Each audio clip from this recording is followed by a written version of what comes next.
네, 더불어민주당 정청래 신임 대표가 첫 공식 일정으로 호남을 방문했습니다. 국민의힘도 오늘 비전 발표회를 열고 새 당대표 선출을 위한 전당대회 절차에 본격적으로 들어갔습니다. 네, 관련 내용 최창렬 용인대 특임교수, 최수영 정치평론가와 자세한 내용 짚어보겠습니다. 두 분 어서 오십시오. 안녕하세요. 네.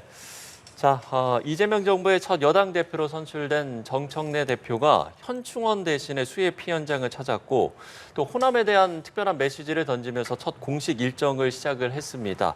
일단 이 정청래 대표의 행보 어떤 의미로 보시는지요?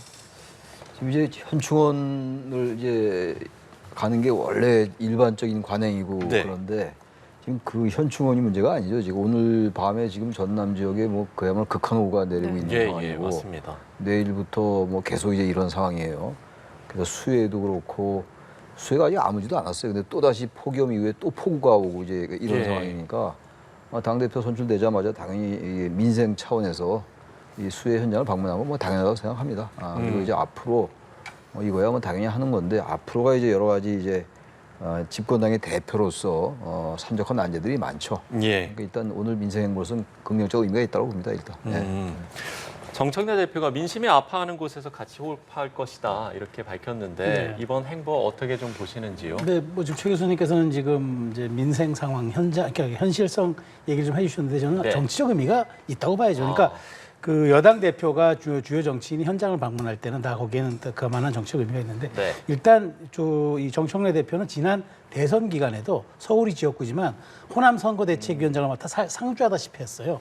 그러면서 사실상 그때부터 권리당원에 이제 그 굉장한 공을 들였고요. 이번에도 사실상 권리당원의 투표에서 압도적인 지지를 받아서 뭐 당선되지 않았습니까? 그러다 보니까 권리당원이 가장 많이 분포한 호남을 찾음으로써 감사함을 표시했다 이렇게 봐도 될 것 같고요. 그다음에 이제 본인이 이제 사실 호남이라는 게 민주당의 사실 뿌리와 적통성을 해주는 어떤 기반 같은 데 아닙니까? 그쪽을 찾음으로써 거기에 대한 적통성이 내가 있다는 걸 좀 강조했던 그런 이제 행보가 되겠고요. 지금 마지막으로 말씀해 주신 거는 지금 뭐 정치라는 건 결국 반응성의 문제인데 지금 굉장히 지금 여러 가지 기후 때문에 어렵고 하는 이런 상황 속에서 그것을 보듬으면서 호남에 대한 또 고마움도 얘기하고 두루두루 하는 이런 정무적 포석과 그다음에 현실적인 어떤 여건이 함께 어우러진 그런 전 호남 방문이라고 생각을 합니다. 네. 또한 정 대표가 새 지도부 인선을 발표했는데요. 당 사무총장에는 조승래 의원, 정책위의장에는 한정혜 의원을 임명했고 당선 직후에는 비서실장에 한민수 의원, 정무실장에 김영환 의원, 대변인에 권향엽 의원을 임명했습니다. 이번 인선을 봤을 때 정청래 체제 방향성 어떻게 보고 계십니까? 이게 특별하게 무슨 커다란 의미를 가지고 뒀다기보다도 조승래 의원하고 일단 한정혜 의원이 가장 이제 그 사무총장과 정책의장이니까 의미가 있는 건데 조승래 의원은 뭐 대전 유성 갑이고 삼선 의원이에요. 한정혜 의원도 과거 이제 장관 환경부 장관도 지내고 아주 중진입니다. 근데 서울과 대전인데 이제 지역구는 그리고 한민수 의원은 이제 서울 강북이에요. 강북 갑이 지역구고 김영환 의원은 경기 고양 그리고 대변인 권향엽 의원은 이제 전남입니다. 전남인데 보면 특별하게 지금 조승래 의원이나 한정혜 의원은 무슨 계파색이 짙은 인물은 아니에요.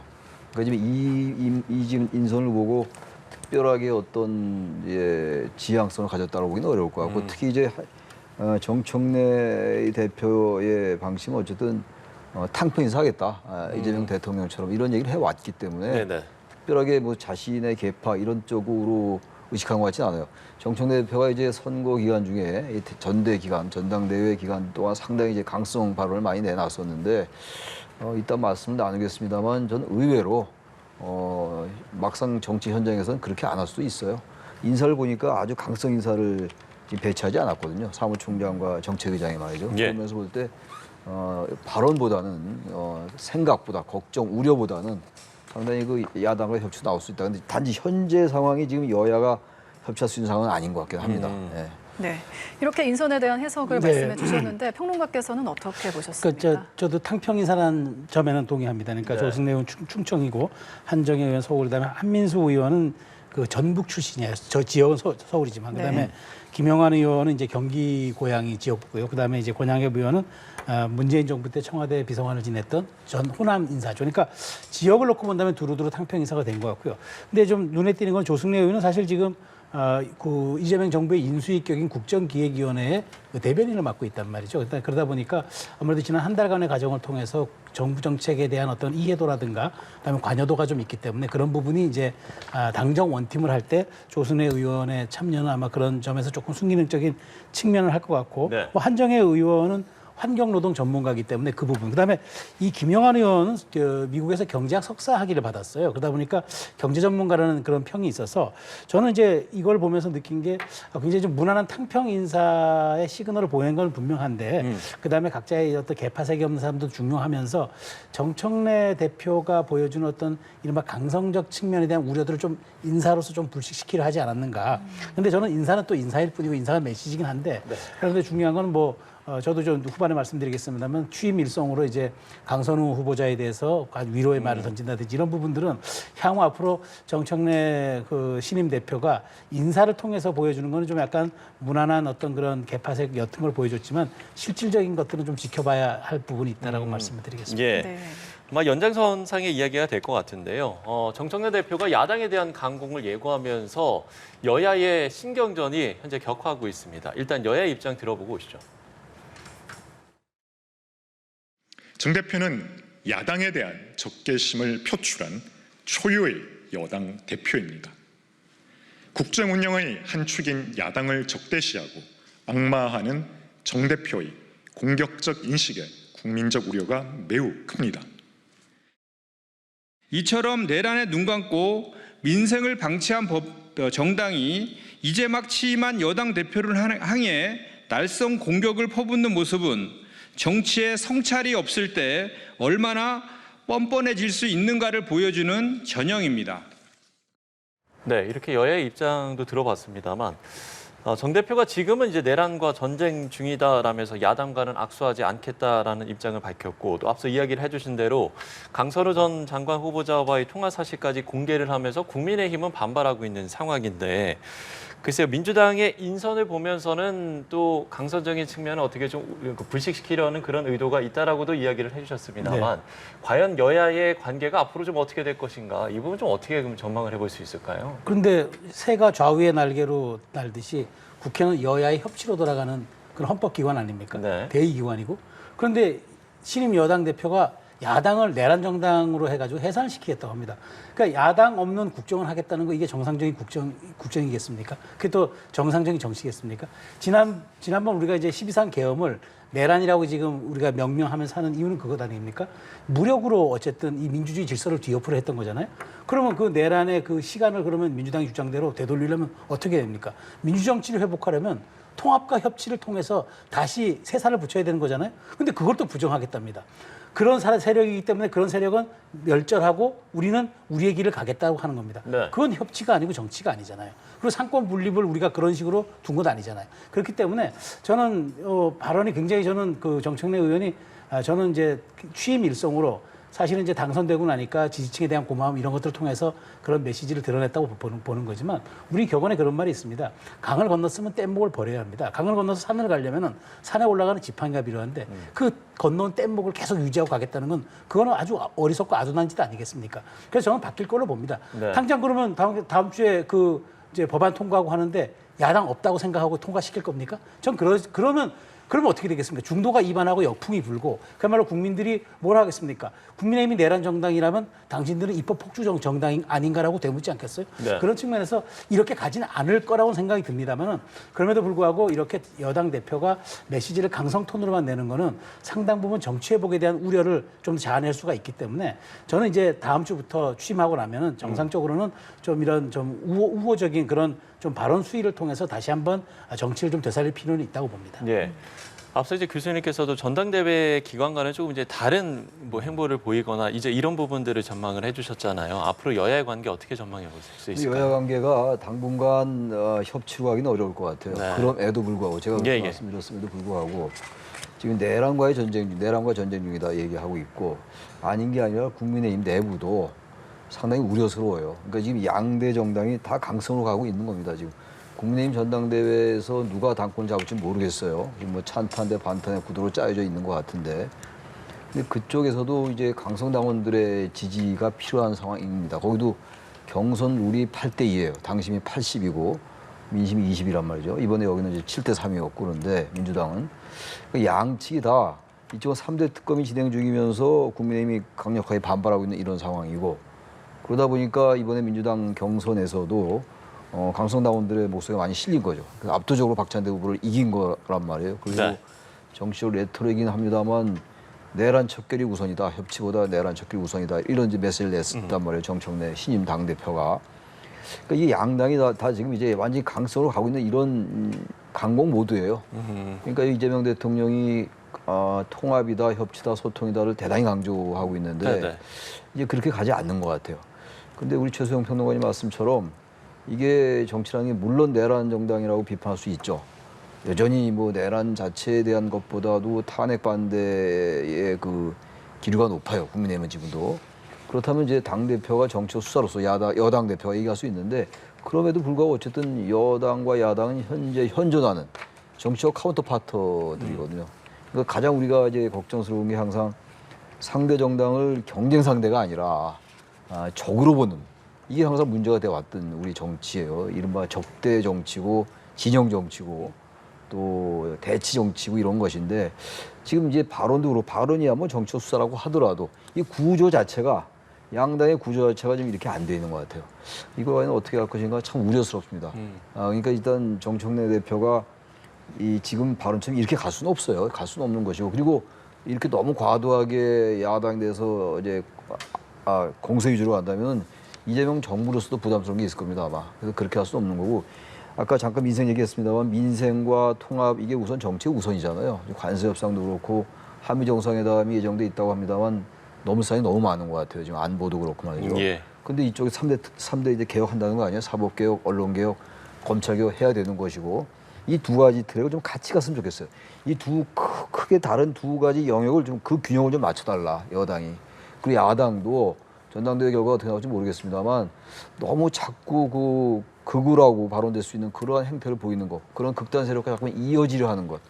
그런 것도 좀 경계했으면 좋겠다라는 말씀 드립니다. 예. 네, 이렇게 앞으로의 여야 관계까지 짚어봤습니다. 지금까지 민주당 상황을 주로 이야기해봤으니까요. 이번에 국민의힘 내부 상황도 한번 살펴보겠습니다.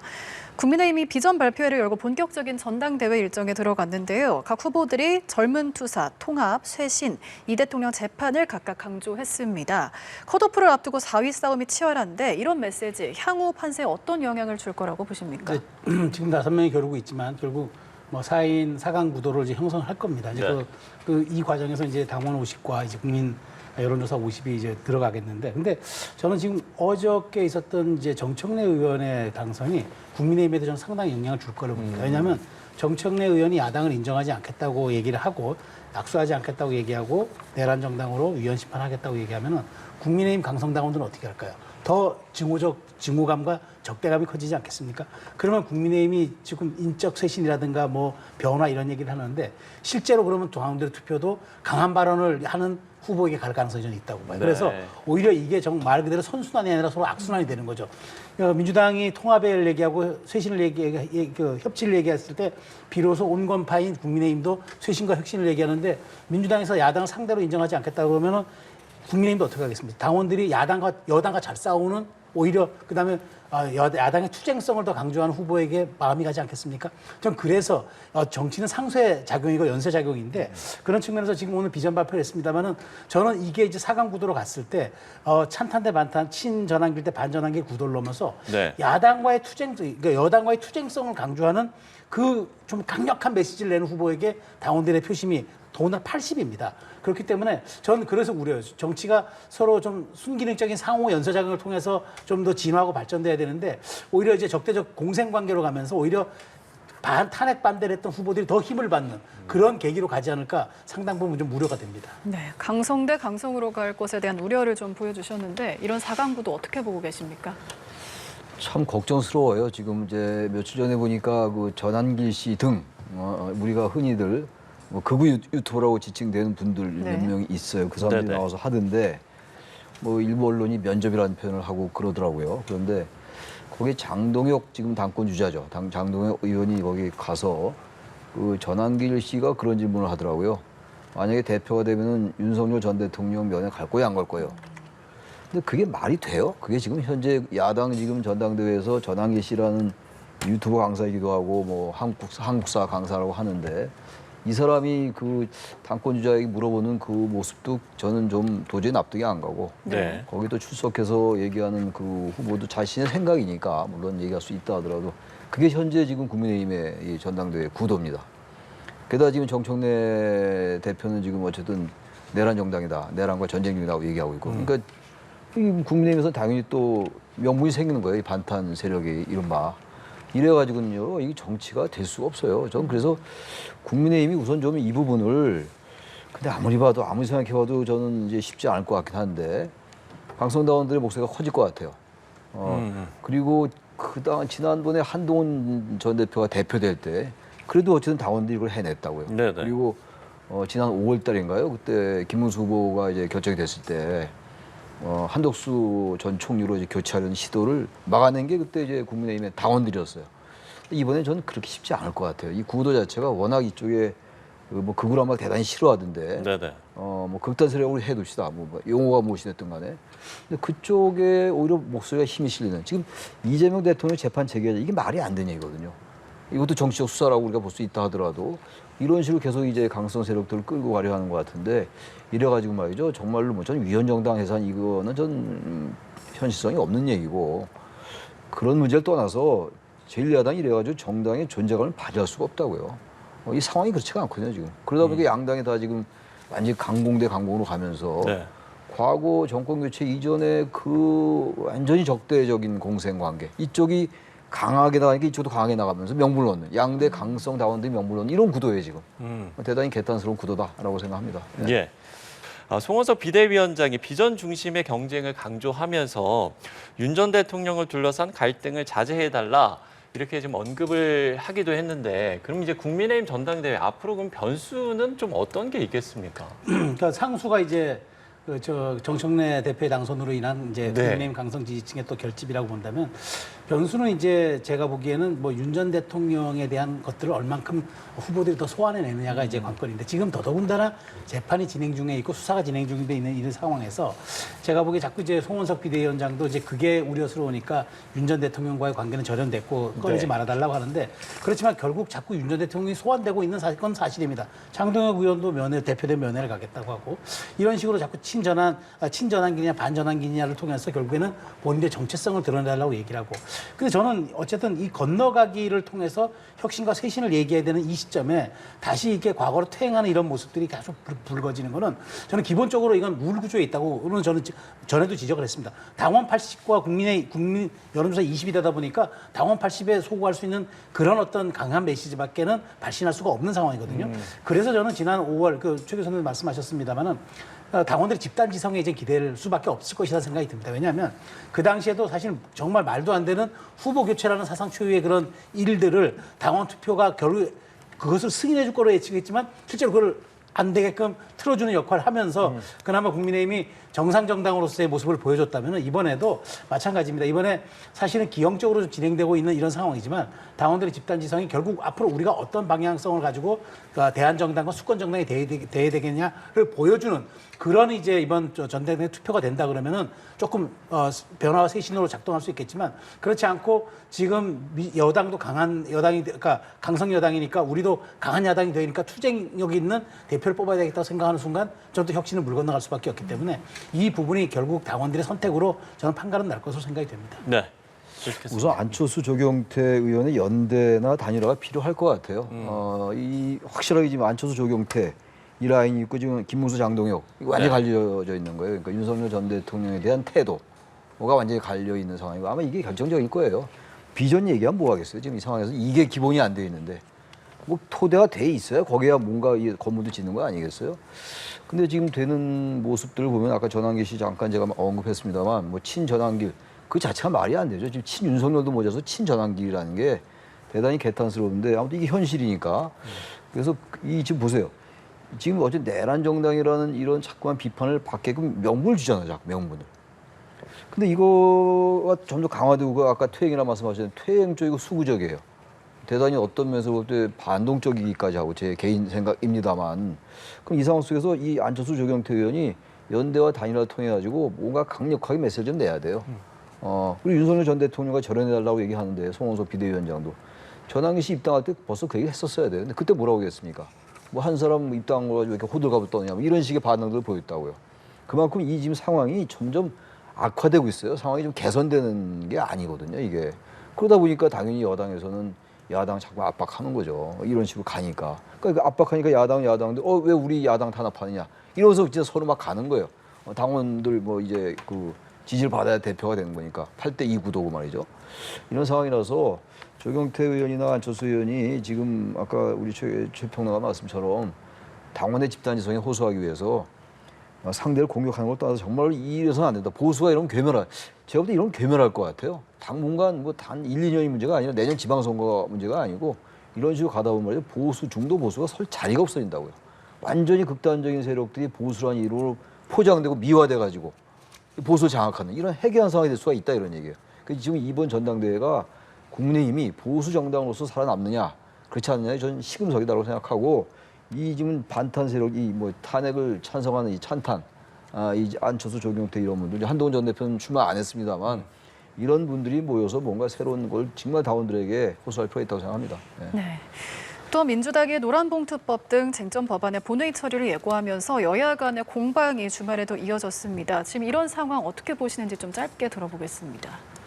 글쎄요, 지금 노란봉투법은 뭐 이미 이제 그 여야가 확연히 갈리고 있어요. 상법도 그렇고 방송 3법도 그렇고 말이죠. 어차피 뭐 통과가 될 겁니다. 아마 통과되고 본회의에 상정이 되는 건데 이 부분도 지금 야당과 여당이 지금 접점을 거의 못 찾고 있어요. 못 찾고 있기 때문에 특히 이제 노란봉투법을 가지고 반기업법이라고 얘기하는데 저는 마냥 전 반기업법이라고만 생각하지는 않아요. 지금 뭐 불법쟁이에 대해서 전혀 아무것도 뭐 할 수 없다라고 자꾸 얘기하는데 그렇지 않다고요.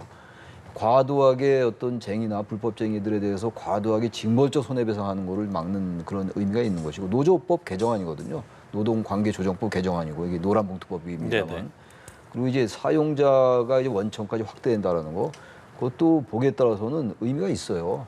하청업체들이 계속 사용자 원청에게 아무런 그 협상을 할 수 없다는 걸 바로잡는 것이기 때문에 어떤 면에서 볼 때는 국제노동기구의 기준에도 부합하는 게 있어요. 그래서 이 부분도 어차피 통과될 것 같고 시행할 때까지 시간이 좀 있다고 제가 알고 있습니다. 그 여야가 또 개선할 게 있으면 개선하고 이렇게 가야지 이걸 완전히 서로 이건 반기업법이다, 반노동법이다라고만 볼 건 아닌 것 같아요. 이 부분도. 서로 그래서 협치가 중요한 겁니다. 이게 안 되니까 좀 양쪽으로 극단으로 가는 게 아닌가 이런 생각이 또 듭니다. 네. 말씀해 주신 것처럼 민주당은 노사관계 개선을 이야기하고 국민의힘은 반기업 악법이다 이렇게 얘기하는데 어떻게 보시는지 역시나 좀 짧게 들어보겠습니다. 논쟁적 요소가 있는 법안들은 조금 그 수기와 공론 절차를 좀 더 거쳐야 된다고 봐요. 왜냐하면 이 법안에 대해서는 지금 주한 미국 상공회의소 그다음에 유럽 상공회의소도 반대하고 있는 법이고 지금 더더군다나 지금 관세 문제 때문에 우리 기업이 더 어려워진다는 와중에 기업의 경영에 대해서 더 이렇게 압박을 가할 수 있는 이런 법안들은 속도를 좀 조절하든가 내용을 조금 보완해가지고 기업의 요구들도 좀 반영하는 쪽으로 좀 가야 된다. 그렇기 때문에 민주당이 이거를 반드시 강행 처리하고 이거를 입법 폭주하는 식으로 하는 건 곤란하다. 왜냐하면 이건 전체 국익과 그다음에 우리 기업 문화도 관련이 있고 더더군다나 이거는 우리의 투자했던 그 해외 기업인들도 떠날 수 있는 그런 좀 상황이기 때문에 이런 부분들까지 정밀하게 고려한 좀 논쟁과 수기 과정이 좀 필요하다라는 건 필요해 보입니다. 예, 알겠습니다. 정치권 이슈 두 분과 얘기 나눠봤습니다. 최창렬 용인대 특임교수, 최수영 정치평론가와 함께 이야기 나눠봤습니다. 오늘 말씀 고맙습니다. 고맙습니다. 네, 고맙습니다.